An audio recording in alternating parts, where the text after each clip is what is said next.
Well, since we're here, let's slap a number on it. Yes, this is episode 361. You are correct. This is SlapperCast. This is the number one rock and roll podcast on the planet. Any objections? No, sir. Then fire away. Off we go. Last weekend saw our glorious triumphant return to Vintage Park and then out to Brenham, where the temperatures dropped. And I think delipped. I think delipped is when you, when you don't go for your Botox, when you miss your Botox appointment. Yes, the temperature dipped to a staggering 28 degrees. I saw 28 or 26 degrees on my way home. Geez. Yeah, it was pretty. It was nice though. I mean, the roads were like just glass and beautiful, big stars everywhere, and just clear skies, gorgeous. Yeah, gorgeous night. Yeah. Glad we didn't play outside though. I rarely say that. I know. We kind of kicked ourselves in the ass last time we tried. Because we've had so much experience playing in the cold out at Fido and other places like that. We were like, yeah, we can take it. And they have heaters out there for the people, who are sitting outside. But yeah, it's the last time we did that. I forget when that was. Like a year? Was it like a year ago? When we tried to play in similar temperatures ish. I think it was last winter. Close. Yeah, I don't think it was that cold, but it was. Yeah, last night was windy. But two things with that is one, we can do it, and we can get through it. However, the punters sitting in the chairs can't do it. It's punishing, and it's not enjoyable to have sonically a lot of energy and a lot of thing. But the other thing with those outdoor heaters, as environment friendly as they are, they really are only good for scalding the top of your head and nothing else. Everything else is ice cold except right the top of your noggin. It's just, Yeah. So every place that we play, I know T-Bone Tom likes to bring them right up to the stage. And every time that you get those gas fires right by your instruments, the strings that go, and he tunes your instrument, and then the cold is just, it's nightmare for the instruments. The most hilarious thing, I know we've talked about this before too, were those we call, I don't know what they're really called, but we call them the heat cannons that Fido had, that they used as sort of supplementary to the gas powered. The heaters we were just talking about, those towers that look like street lamps, or like old fashioned street lamps that rain heat down upon you if you're near it. They look like Satan's mushrooms. Yeah, they do.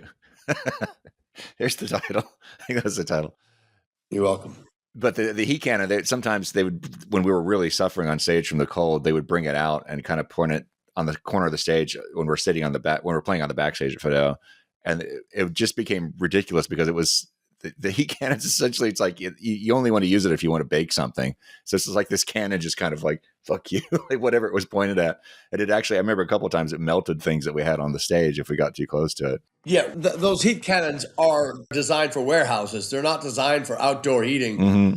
So you're supposed to put them into a room, into a warehouse, an empty warehouse, and shoot that flame, shoot that poison arrow through my heart, and then that takes care of the heat in the. But heating outdoor patios with those fucking devil cocks, they're just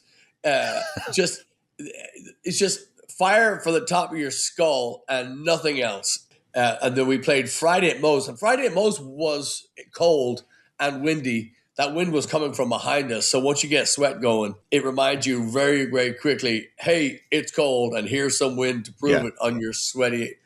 But it was very enjoyable to see, with a lot of friends and stuff that we hadn't seen in a long time. And we hadn't been to Moe's for, Turbo's never played there with us. So it's got to be, what did you guess? It was before the pandemic, right? That was the last time we played?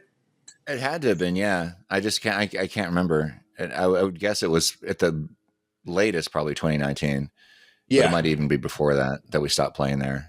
Yeah, we got to see the Houston Emerald Society, which is the number one Glasgow Celtic football club supporter. It's one of the best groups, Celtic supporter groups in the world, and they were in top form.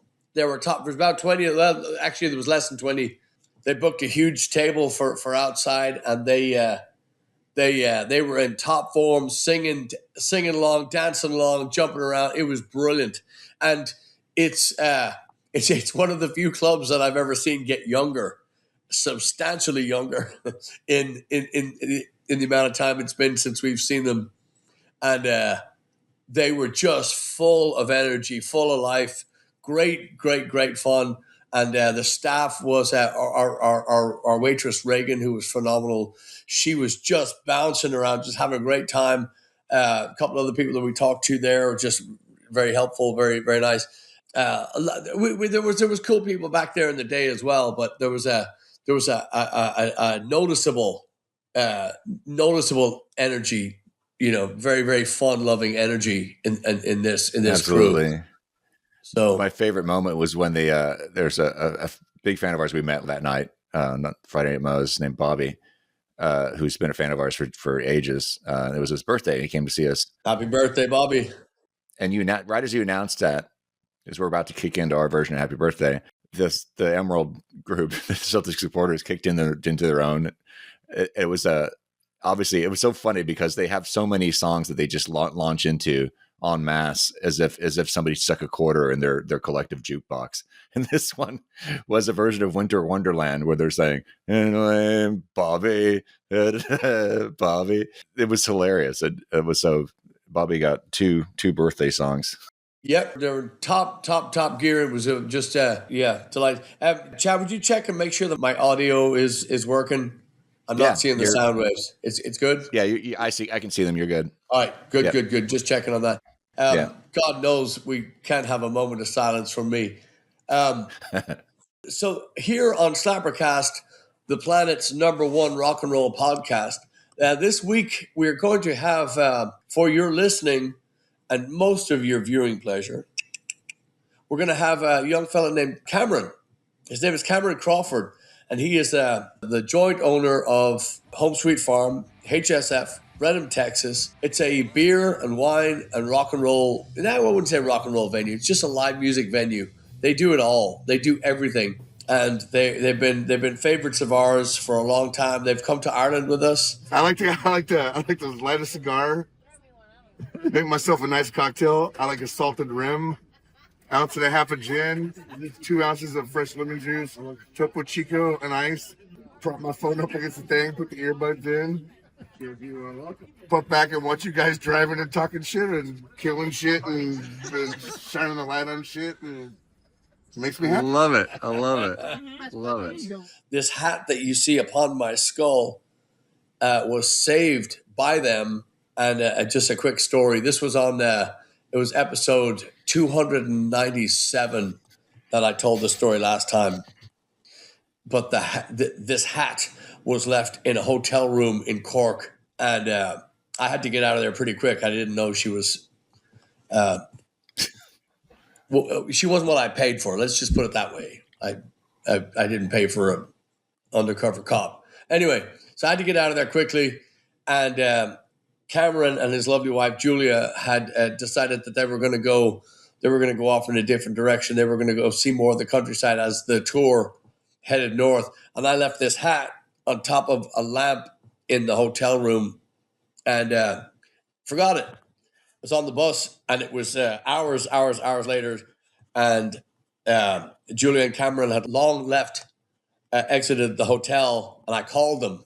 Not only did they get back in their rent car and go back to the hotel and fight security and fight the law and just get to the room. They got my hat and they brought it to me in Dublin from Cork. And I'm just so grateful because nobody wants to see me without this hat. Nobody on the planet. But they're just like I said. Cameron said something funny the other day. He often says funny things, but this one thing that was particularly entertaining to me. He said, "Yeah, my good buddy, such and such. He's a really good friend of mine." And I said, "Cameron, if they're your friend, they're a good friend. You don't have mild friends. You don't have soft friends. You've got full on friends. If you know Cameron and you have had any interaction with him, he's your friend. And he'll go to Cork and get your hat for you. So I say all that to say this week on SlapperCast, episode 361, we are going to have the aforementioned Cameron Crawford from HSF, Home Sweet Farm, Brenham, Texas, on this podcast because we've just been, we're such a fan of his establishment. We're such a fan of he and Julia, the work that they put into to Home Sweet Farm, the audience that they've built. We didn't know a lot of people out. We had friends and fans out in Brenham, but Julia and Cameron brought many, many, many, many, many more. It's our job to bring them back, which, as Chad will show you here in this episode, you'll see that they came back. We had to play inside last night, which, like I say, I'm not usually a fan of. I was a fan of it last night. I enjoyed it, and I. Lucky for me, I'm always hungry because I had to eat my words, and it was tasty. It was just a great feel, a great vibe. Everybody was just in a great mood, and big smiles, and made a lot of new fans. I just love that. I don't know an artist that doesn't love to be complimented for their work, but when it's compliments that you haven't heard before, and it comes from a place of hey, you guys are not shit, or it comes from a place of, it's a unique compliment, and it's coming from a new source and whatnot. It's exhilarating. One of those moments that I cherish. I really do, and it means a lot, and I'm my vocabulary is limited, so when it's when you kind of revert, at least I do in that situation, I revert back to, man, that means a lot. Thank you. But the fact that I've said it means a lot 50 times tonight doesn't mean that I don't mean it. And I don't mean it as any less. It's a huge honor to hear that. It's a pleasure to hear it, and it's a joy, and it's on and on. So yeah. All you have to do is look at their calendar to see all the people that they have booked there. And they're a lot of people we know, but these are all top-notch acts. And it's just, I'm honored to be his friend, but also to be, in that echelon of people that he prefers to book at his place. Julia's in his place. And, but I had a good moment with him right before you showed up. Cause I got there a little bit early, and he was working behind the bar when I got there. And then just a few minutes before he showed up, he got off and was sitting out on the bench outside. And right before as he was walking out, he walked past me and says, sitting on a cornflake waiting for the van to come. But yeah, which is a direct quote from I Am the Walrus. And I followed him out. It says, I don't know if I've ever had a club owner quote I Am the Walrus at me. So he was already one of the coolest guys I know, but he just went up in my estimation just from that one moment, which, knowing him, is not surprising at all, really. He's just one of those guys who just knows so much and has incredible taste in music. Yeah. And as you'll see in the interview here, coming up here on SlapperCast, episode 361, Cameron does not. He's a heartfelt. He's a big-hearted, big personality, an incredibly musician too, which we talk about but not enough, but we talk about it. But he doesn't half-ass it. He goes all in, and he's a joy. Absolutely. And if you're close to Brenham, there's a lot to do and see in Brenham. There's a lot of historic areas to go and whatnot. There's great commerce. Great. I have to recommend Brosa's restaurant. I went there thinking I was going to be able to get something to eat before the show, and not so. Completely booked. Need reservation to go. I got some stuff to go, and of course it's fine dining. It's top notch. So they don't just throw it in a. They don't just throw it in a bag and roll it out the door. It's well crafted, and so I didn't get to eat until after the show, until I got home at 3:00 in the morning. So, but it was as good as anything I've had in a long, long time. So I must say that they're just not only are they, and they're also dear friends of Home Sweet Farm. So I knew they were good.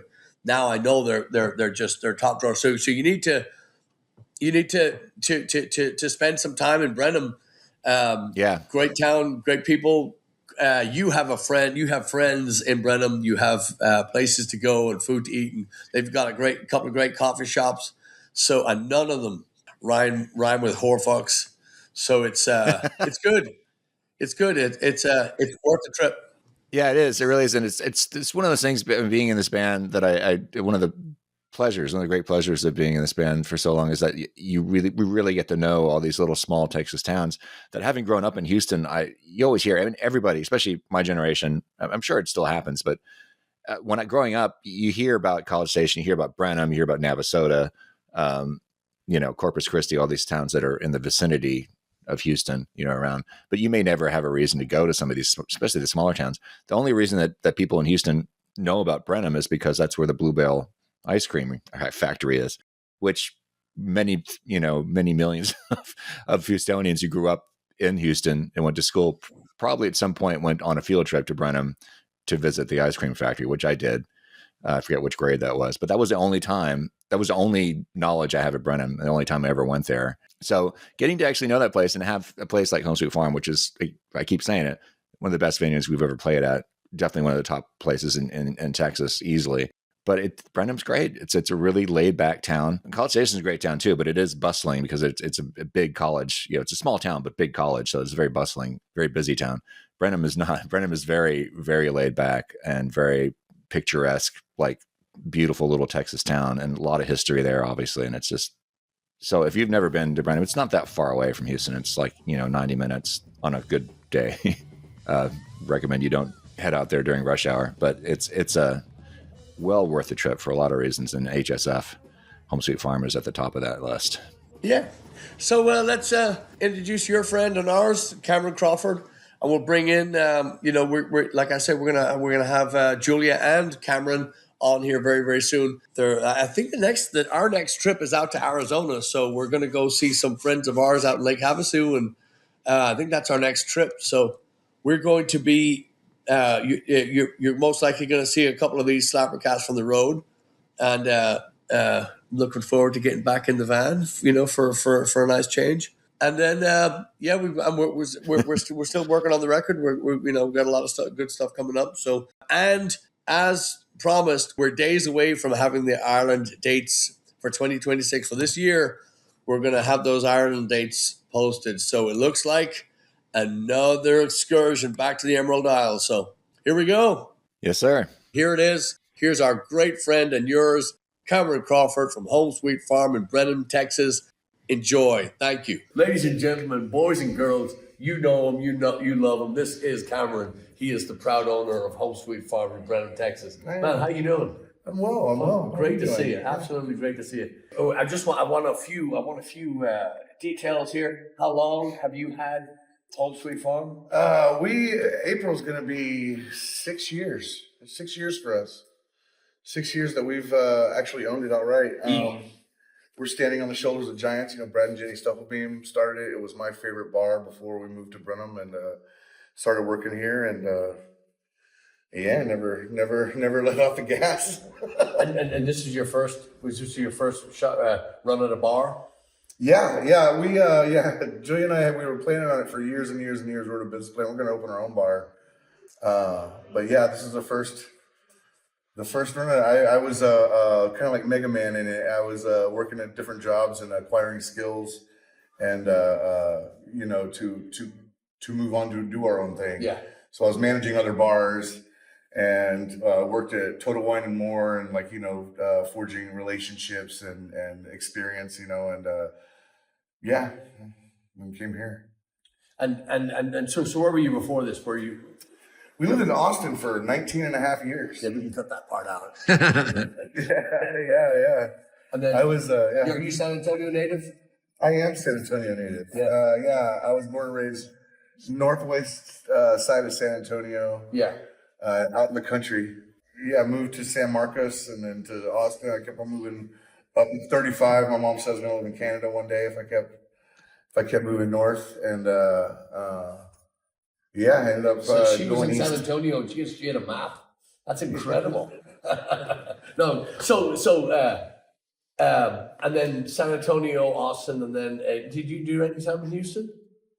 No, my mom was from Bel Air, and I visited a lot of family in Houston. So every Thanksgiving and Christmas and stuff, I have a lot of family in Houston. I have a little bit of family in Houston. That's the cool G, my friend. Sorry, that's Yeah. Yeah, my aunt and uncle actually used to own the famous Amos cookie shop in the Galleria. Really? Yeah, Oh, wow. so every time we would come to Houston, I remember being a little kid, I was like, we're going to the cookie place? They're like, we need to drop off our luggage first. I'm like, no, we don't. We just go to the cookie place.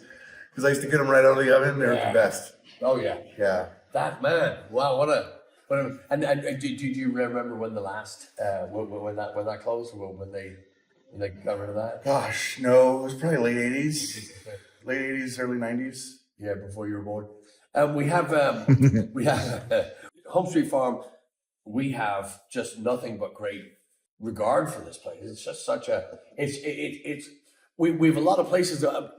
I mean, Chad, you can speak to this. We have great relationships with 99.9% of the venues that we do, right? Yeah. I mean, for a band that's been in business for 23 years, we'll just call it 23, 24, whatever years, this same thing, and it's nearly difficult to find people that we don't get along with. However, and I'm not just saying this here at Home Sweet Farms in Brenham, Texas, it's nearly impossible to find places. However, other bands that everybody we've talked to, everybody that plays here, speaks so highly of it.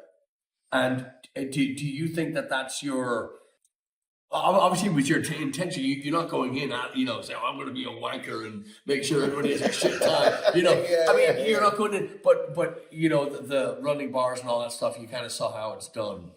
Yeah, man. I was a professional musician for a long time. You still are a professional. Yeah, well, incredible player, by the way. I used to be working, gigging for grind like you guys do, and there was definitely a part of me that if we're gonna do this, I'm gonna do the opposite of all the jerks that I ever worked for as club owners. Yeah, I try to emulate the several really cool club owners that I had worked for in the days. Yeah. And having the empathy of what you guys do on your side of the stage, where I always felt underappreciated and just how some people just treat you like an abused pet. Yeah. And I see the other side of being a business owner and club owner too, as far as we want to get our value and this, that, and the other, but at the same time, I want it to have a soul. I really want the spirit of what we're doing, and I still love it. I still love this. Yeah. Now I do have a bone to pick with you, because you use that AI crap, and you got that model version of yourself, and you do those weekly updates, and you and that guy is he's just my stunt double. Yeah. So I mean you're that's just to me that's just bad taste.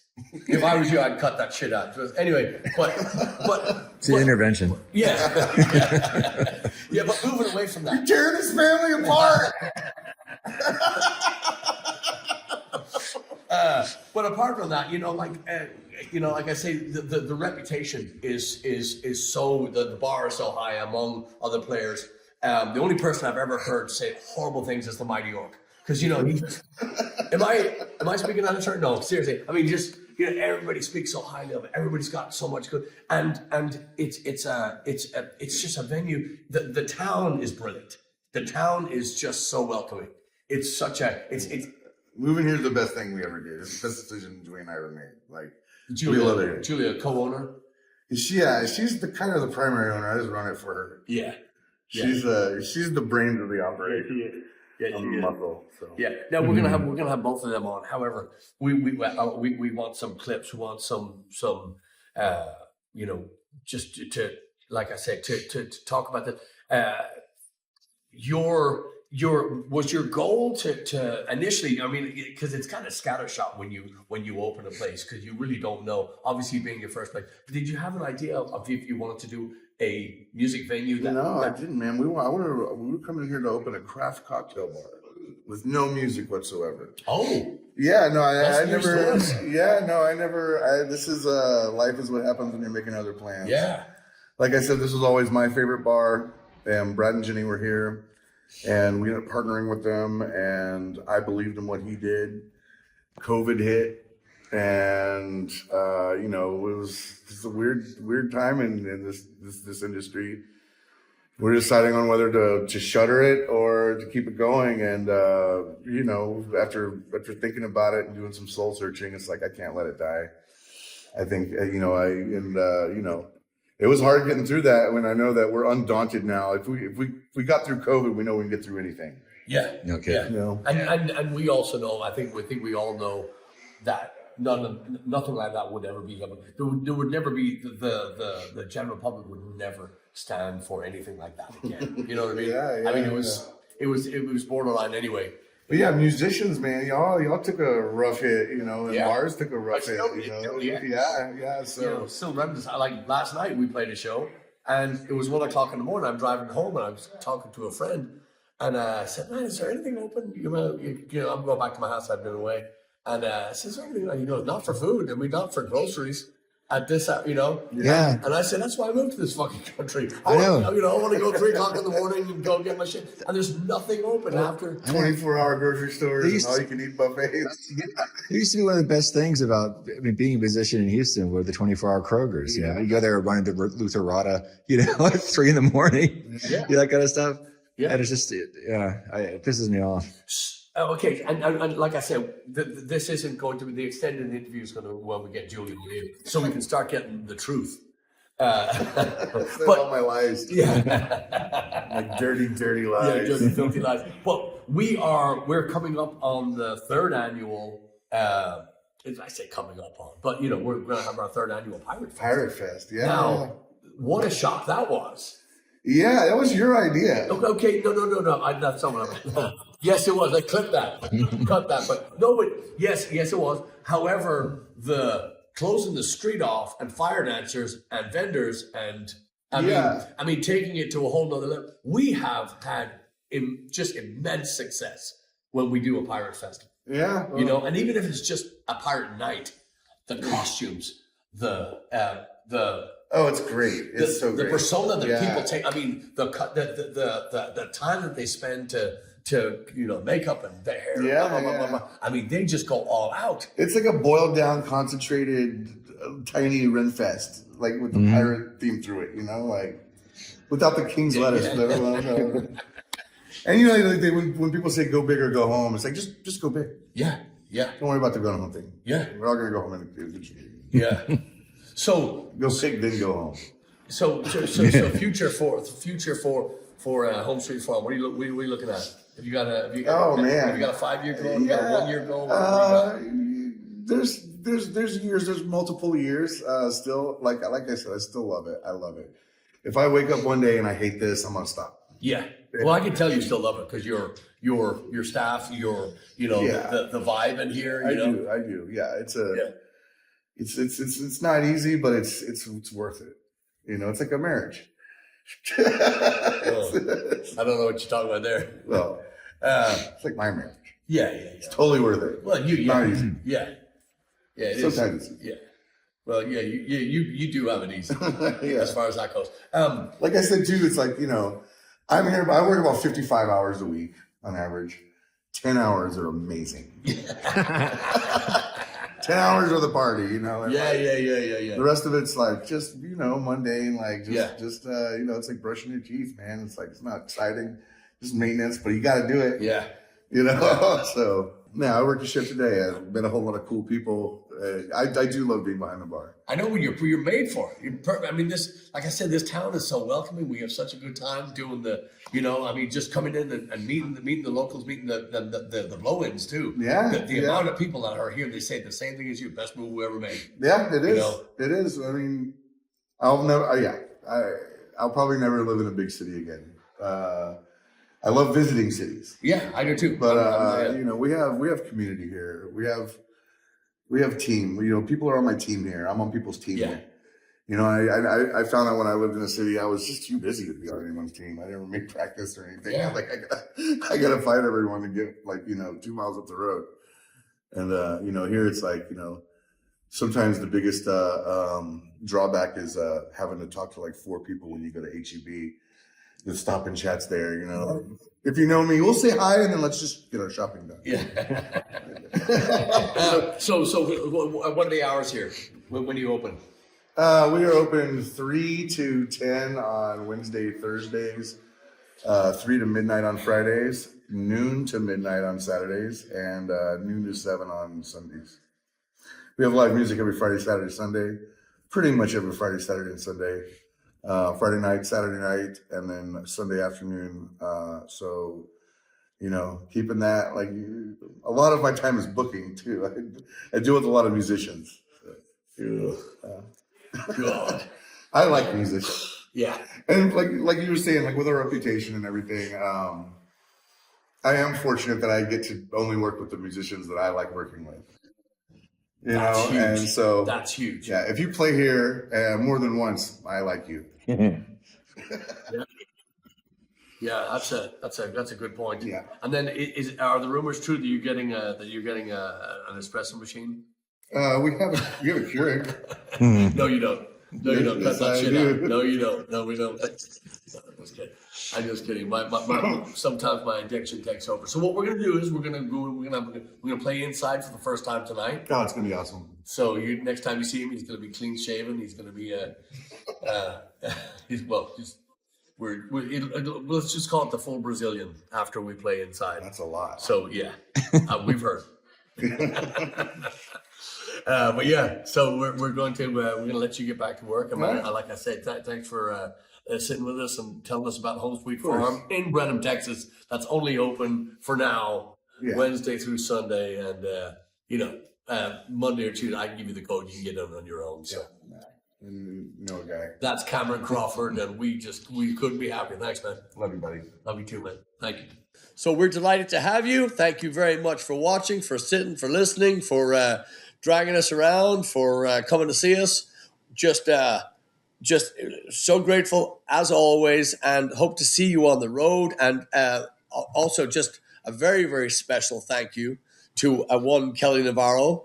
You are such a sweetheart. We know what you did, and there shall be coffee in the van as we drive to Arizona, and it's all thanks to you. You're so kind. We just can't thank you enough. Kelly Navarro, yes, thank you. Thank you so much. I was going to say, change that before I just want to thank Tara for getting all the footage you see of the Home Sweet Farm show. And this episode was filmed by Tara Devlin. So thanks very much. Yes. So thrilled to have her there. And she had a great time. She enjoyed it.